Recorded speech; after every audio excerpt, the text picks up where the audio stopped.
क्या शुभमन गिल को Asia cup 2025 में जानबूझ करके टीम के अंदर थोपा गया है? क्या शुभमन गिल के लिए एशिया कप 2025 अब लास्ट टी20 सीरीज बनकर के रह जाएगा? क्योंकि एशिया कप 2025 में इनका जो परफॉर्मेंस है वो देख करके ऐसा ही लगता है कि शायद ये लास्ट सीरीज और इसके बाद आपको शुभमन गिल ना दिखाई दे।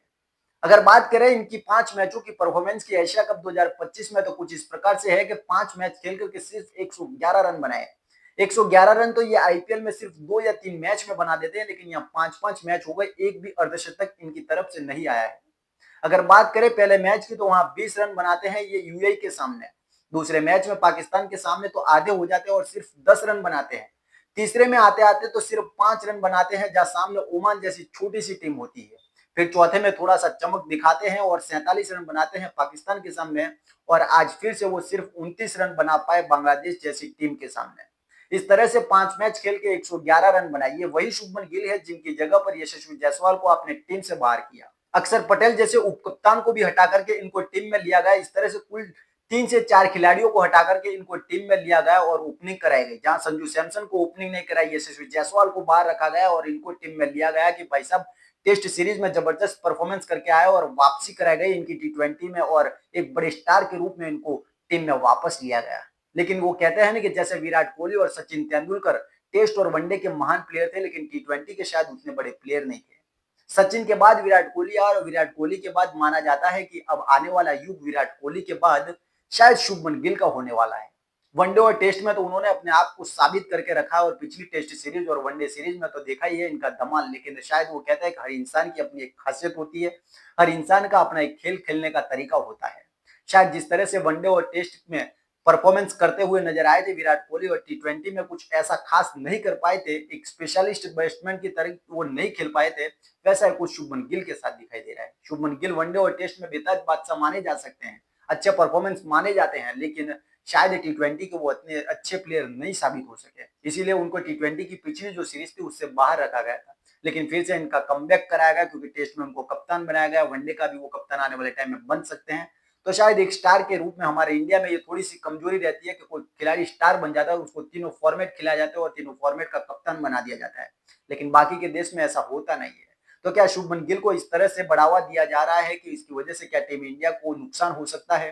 क्योंकि ये परफॉर्मेंस अच्छे दे सकते हैं, लेकिन टेस्ट और वनडे में दे सकते हैं। जहां टी20 में आजकल 200 प्लस की स्ट्राइक रेट है, 170 प्लस की स्ट्राइक रेट से खिलाड़ी खेलते हैं, जहां खेलने का अंदाज बदल गया, जहां छक्कों में डील होती है, ये ग्राउंड के शॉट्स ज्यादा खेलते हैं। ये 50 रन बनाते हैं, लेकिन 30, 35, 40 गेंदों का यूज करते हैं, जो नहीं चल सकता। जो 70 गेंदों में 100 रन बना सकते हैं, लेकिन वो 100 रन किस काम के जहां पर टीम को जीत ना मिल सके।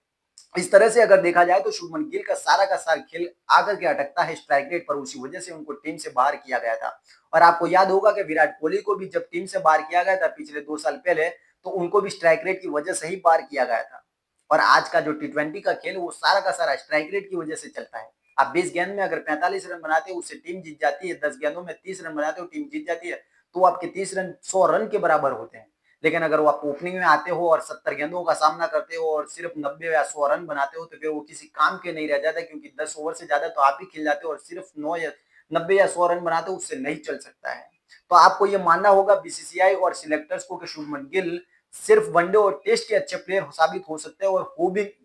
होने भी वाले हैं, लेकिन शायद वो टी20 के अच्छे प्लेयर ना हो, क्योंकि टी20 के उनके आंकड़े देखा जाए तो 130, 135 की स्ट्राइक रेट, और इस जमाने में ओपनर्स के लिए यहाँ पर जगह कोई नहीं बनती है। जहाँ अभिषेक शर्मा 170 प्लस की स्ट्राइक रेट से उनके करियर में टी20 में रन बनाते हुए आ रहे हैं, तो उनके साथ एक ऐसा प्लेयर चाहिए जो यशस्वी जायसवाल हो, रियान पराग हो या संजू सैमसन, जो उनके साथ हाथ में हाथ मिला करके चले, कि अगर वनडे में हो तो वहां पर आप रन रोक करके खेले तो चल सकता है, लेकिन टी20 में ये माहौल होता नहीं है। आपको पहली गेंद से छक्के में डील करनी पड़ती है, जो अभिषेक शर्मा करते हुए आ जाए।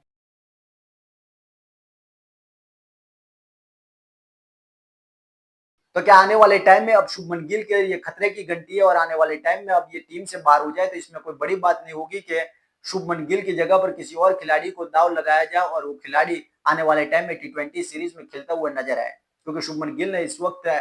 एशिया कप 2025 में सिर्फ निराश ही किया अपने प्रदर्शन, और जो उम्मीद उनसे लगाई गई थी कि वो कप्तान के रूप में वो खेलेंगे, अच्छा परफॉर्मेंस करेंगे, लेकिन वो करते हुए नजर नहीं आए। लेकिन इसके बाद भी अगर आने वाली टी20 सीरीज में अगर ये टीम में आते हैं, तो ये हैरानी की बात होगी कि इतने बड़े खिलाड़ी को आप वनडे और टेस्ट में ना रख करके T20 में ले रहे हो और वो जो परफॉर्मेंस नहीं दे रहा है उसको, जब रोहित शर्मा और विराट कोहली को T20 से अगर आप बाहर कर सकते हो अच्छा परफॉर्मेंस ना होने के कारण और अच्छी स्ट्राइक रेट ना होने के कारण, तो फिर इनको भी क्यों आप टीम से बाहर नहीं कर सकते हो। तो ये सवाल तब आने वाले टाइम में सिलेक्टर्स पर छोड़ा जाए, क्योंकि इनके लिए जगह बनानी है या नहीं रखनी है, या सिर्फ इनको T20 में ही खिलाना है या वनडे टेस्ट में खिला करके इनको सचिन तेंदुलकर, विराट कोहली और आने वाले टाइम में इनको भविष्य में के रूप में टीम इंडिया देखती है।